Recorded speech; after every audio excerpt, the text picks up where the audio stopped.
अस्सलाम वालेकुम वरहमतुल्लाहि वबरकातुहू। आज की ये बात सिर्फ सुनने के लिए नहीं, समझने और अपनाने के लिए है। अक्सर हम दुनिया के शोर में अपने दिल की आवाज़ सुनना भूल जाते हैं। हालांकि दिल अगर संभल जाए तो जिंदगी खुद संभल जाती है। आज की ये बातें इन लोगों के लिए हैं जो बहुत सोचते हैं, खामोशी से बर्दाश्त करते हैं और दिल में सवाल लिए जीते हैं। नसीहत नंबर 1, दिल को हर किसी के हवाले मत करो। 8 फरमाया गया, अपने दिल को हर चेहरे के सामने नंगा मत करो, क्योंकि हर शख्स दिल संभालना नहीं जानता।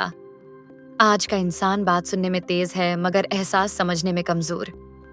इसीलिए अपना दुख हर किसी को मत सुनाओ। कुछ लोग जख्म पर मिरहम रखने नहीं, नमक छिड़कने आते हैं।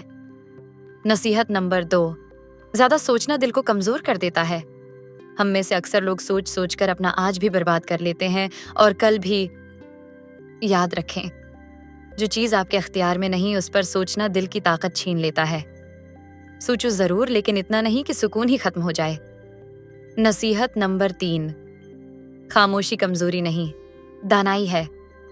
हर जगह बोलना अक्लमंदी नहीं, कभी कभी खामोश रहना बेहतरीन जवाब होता है।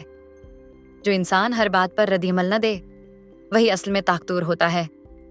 खामोशी इन लोगों की पहचान है जो अल्लाह पर भरोसा रखते हैं।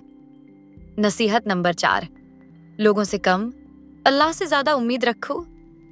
इंसान से उम्मीद लगाकर टूट जाता है, लेकिन जो अल्लाह से उम्मीद लगाता है वो कभी खाली नहीं लौटता। लोग वादे तोड़ देते हैं, लेकिन अल्लाह का वादा कभी झूठा नहीं होता। नसीहत नंबर 5, सब्र वक्ती तकलीफ है, इंजाम हमेशा खूबसूरत होता है।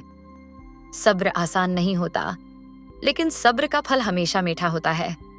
अल्लाह हर आंसू देख रहा होता है जो लोगों से छिपाया जाता है, और वो आंसू कभी रायगा नहीं जाते। इख्तितामिया दुआ और उम्मीद, या अल्लाह हमारे दिलों को गैर ज़रूरी सोचों से आज़ाद कर दे। हमें इतना मजबूत बना दे कि हम लोगों के रवैयों से नहीं अपनी नीयतों से पहचाने जाएं।